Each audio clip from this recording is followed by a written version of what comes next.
ప్రియులరా, మన ప్రభు అయిన యేసుక్రీస్తు నామములో మీకు శుభోదయం. ప్రతిదినం ప్రభుతో అనుదిన ఆత్మీయ ఆహారం. ఫిబ్రవరి 9 సోమవారం. నేటి లేఖన పఠనం యోబు గ్రంథం 38వ అధ్యాయం 19 నుంచి 38 వచనాలు. నేటి మన ధ్యాన లేఖనం యోబు గ్రంథం 38వ అధ్యాయం 36, 41 వచనాలు. అంతరింద్రియములలో జ్ఞానముంచిన వాడెవడు? హృదయమునకు తెలివినిచ్చిన వాడెవడు? తిండి లేక తిరుగులాడుచు కాకి పిల్లలు దేవునికి మొరపెట్టినప్పుడు కాకికి ఆహారము సిద్ధపరచువాడెవడు? వ్యాఖ్యానాంశం: లేఖనములను పరిశోధించుడి. వ్యాఖ్యానాంశం: లేఖనములను పరిశోధించుడి. వ్యాఖ్యానం: ఈ సృష్టి అనేది దేవుని గురించి తెలియజేసే మొట్టమొదటి రుజువు.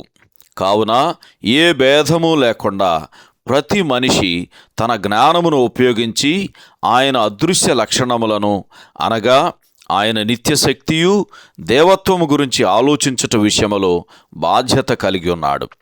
కేవలము సృష్టింపబడిన వాటి గురించి ఆలోచించి దానిని సృష్టించిన దేవుని ఎరగకపోతే, ఆయనను ఘనపరచకపోతే మనుష్యుడు నిరుత్తరుడై ఉంటాడు. రోమపత్రిక 1వ అధ్యాయము 19-20 వచనాలు ఈ సందర్భంలో చదవండి. దేవుడు సృజించిన ఈ సుందరమైన సృష్టిలోని గొప్పతనాన్ని యోబుతో కలిసి మనం కూడా ఆస్వాదించాలని దేవుడు మనలను ఆహ్వానించుచున్నాడు. ఈ సృష్టిలోని అద్భుతాలను గురించి వాటిని సృజించిన ఆయన కంటే మిన్నగా ఇంకెవరైనా వివరించగలరా? వెలుగును సృజించిన ఆయన, కృత్తికా నక్షత్రములను బంధింపగలిగిన ఆయన, ఆకాశమండలపు కట్టడలను నియమించిన వాడైన ఆయన యోబు అను ఒక వ్యక్తి కొరకు ఆసక్తి కనపరచగా నీ గురించి నా గురించి మరి ఎంతగా ఆసక్తి చూపుచున్నాడు. అనాది కాలము నుండి మనుష్యులు అంతరిక్షమును పరిశీలించుచున్నారు. కొందరు తమ జీవితమంతా దాని కొరకే వెచ్చించారు.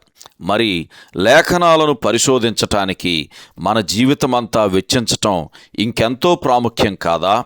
యోహాను సువార్త 5వ అధ్యాయం 39వ వచనం ఈ సందర్భంలో చదవండి. కీర్తన గ్రంథం 19వ కీర్తన 1వ వచనంలో రాయబడినట్లు, ఆకాశములు దేవుని మహిమను వివరించుచుండగా వాక్యము ఆయన కృపను గూర్చి సాక్ష్యమిచ్చుచున్నది. సహోదరుడు జాన్ కోక్లన్ శుభములతో వందనాలు. ఈ సందేశాలకు సంబంధించి కానీ బైబిల్కు సంబంధించి కానీ మీకేమైనా ప్రశ్నలు ఉంటే ఈ క్రింది నంబరుకు వాట్సాప్ ద్వారా పంపించండి.